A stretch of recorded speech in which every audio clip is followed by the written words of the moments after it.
Hey guys, welcome back to my channel. It's Cami.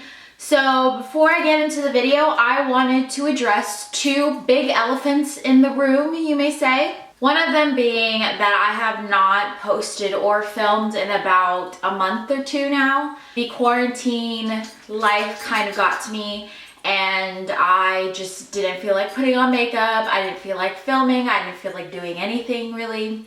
But I have decided to come back and here I am now filming again. So hopefully, you know, things will be better this time, but I can't promise anything.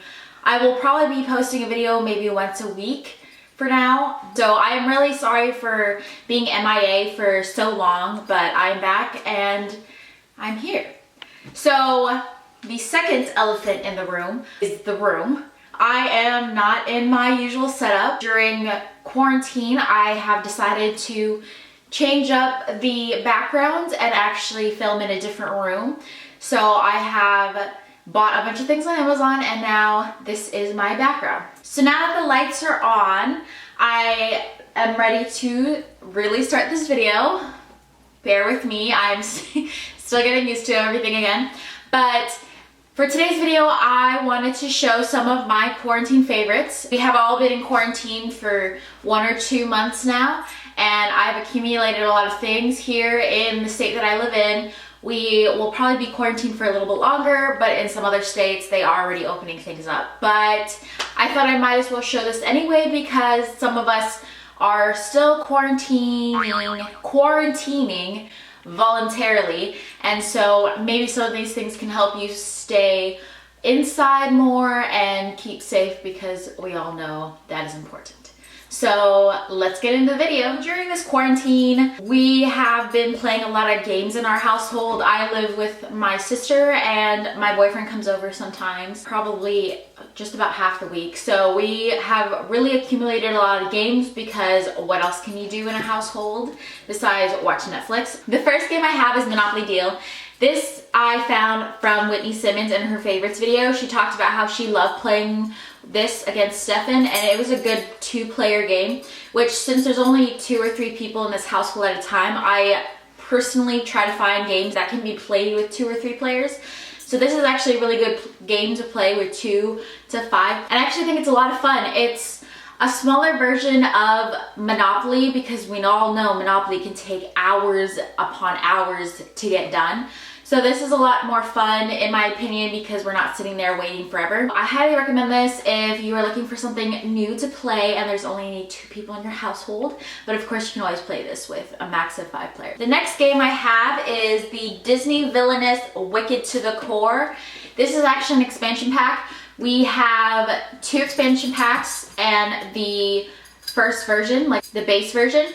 You actually don't need the base version to play the expansion packs, which is really great. So if you want to test it out before buying the big pack, you can. So you are a villain in this game, and it's a different story for every villain, which makes the game more interesting.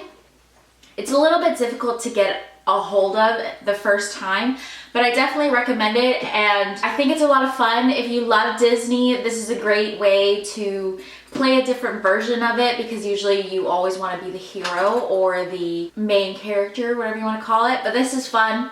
And you can play it with 2 players, 3 players, 4 players. I mean, it just depends on the amount of expansion packs you have because you individually play a villain. So if you have only 3 villains, you can only play with 3 people. So that is why we have a lot, because we want to play with many people and many different versions of it. So this is really great. Kind of difficult to learn, but once you get a hang of it, it's a lot of fun. The next game I have is a little bit more nerdier, if you want to say. This is Dominion. My boyfriend actually got me into this, and now I'm addicted to it as well.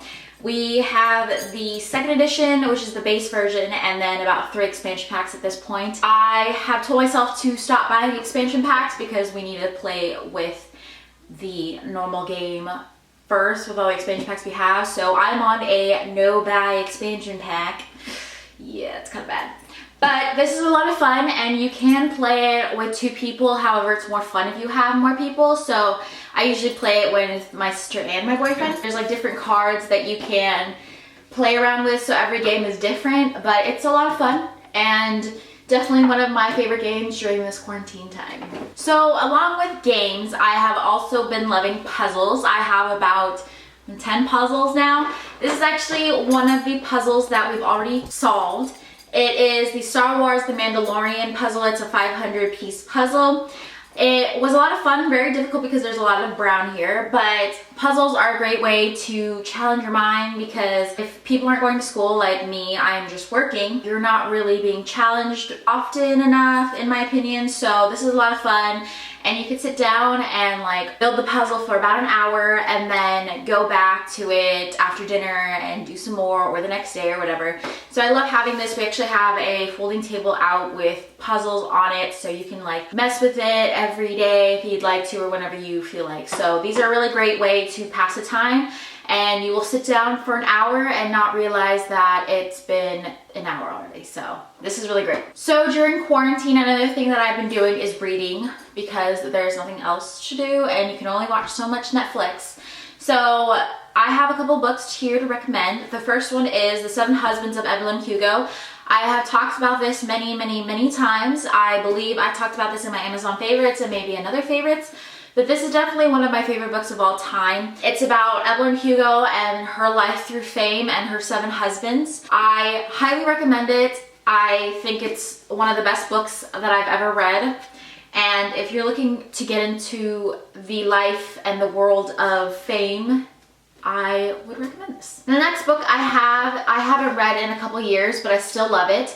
It is Me Before You by Jojo Moyes. I think it's been 2 or 3 years that I've read this, but it has now become a movie, which I really like the movie, but I think the book is better. So this is one of those books that you just read and you keep flipping. I love this book, and I think that you will love it too if you like another adult romance, or don't know if it's adult romance or young adult, but this is good. The last book that I read is The Wives by Taryn Fisher.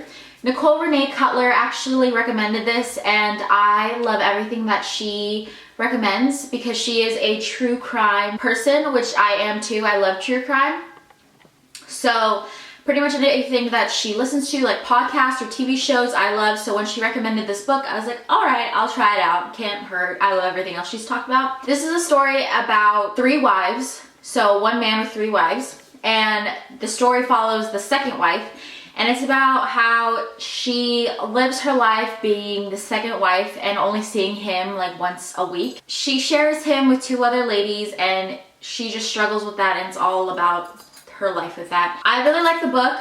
About halfway through it, I started not liking it as much. I think the first half was really good. The second half wasn't that great. I thought it was very predictable, and so I still think it's good. This is actually the first thriller book that I've read, and it's thrown me into the thriller world of books, and I really like it. So I think this is really good because it's just started me into the world of thrillers, and I will be reading more thrillers. This is good. It's not my favorite book, but it's still good. The book that I'm reading right now, which I've only read a couple pages of, is The June Boys.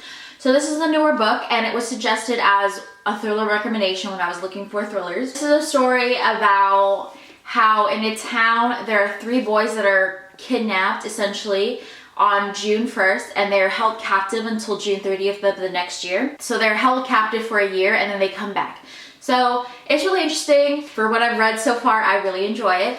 And so I'm really excited to read this, and if you're looking for another thriller book, this might be really good. Next, I wanted to talk about shows, TVs, or movies. So I have a mixture of Netflix and I guess Disney. I have Hulu, but I haven't really been watching Hulu lately. I'll move over here so you can see the episode or the show thing, picture thing, whatever you want to call it. So the first one I have is Love is Blind.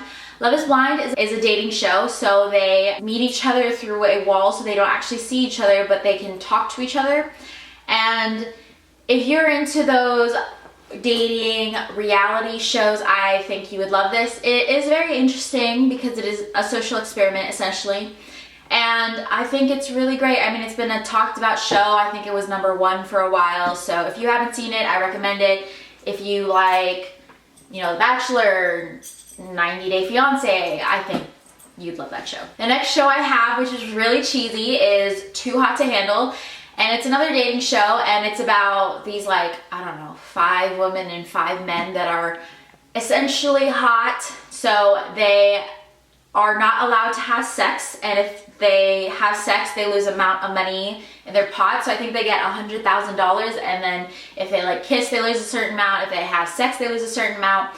It's definitely not a PG show to watch, but it is really entertaining, and some of them are really funny, and I think it's really great entertainment. Do I think it's the best reality TV show ever? No. But I think it's really entertaining, and in quarantine, all you're really looking for is entertaining. So I think it was #1 for a while because it was fun to watch. So I recommend that. The next one I have is All American. This is not a reality TV show. It is actually a drama, but it's really, really good. Actually, my dad started watching it, which got my sister into it, and then my mom, and then me into it. It actually got my mom so into it that she had to watch like 6 episodes in a night, which is unusual for my mom. I was last to watch it or finish it all the way through, and I love it. It is about this boy that is from Crenshaw Heights, which is kind of like the lower income world of California. So there's the richer school, which is Beverly Hills. And so he is a really good football player and goes to Crenshaw, and the coach at Beverly Hills recruits him, which is the more expensive school, so that obviously comes with a lot of resentment from his lower income schools, and it's just really good, and there's a lot of twists and turns. There's only 2 seasons of it so far, but I was addicted to it. I'm excited for the next season. So if you haven't seen it, I highly recommend it. It's really good, kind of heartfelt, but really good. The next one I have is Outer Banks. So I am still watching it. I think I am on episode 7 right now, but I got interested in this show because it was #1 in the US, so I was like, okay, it must be good if it's #1.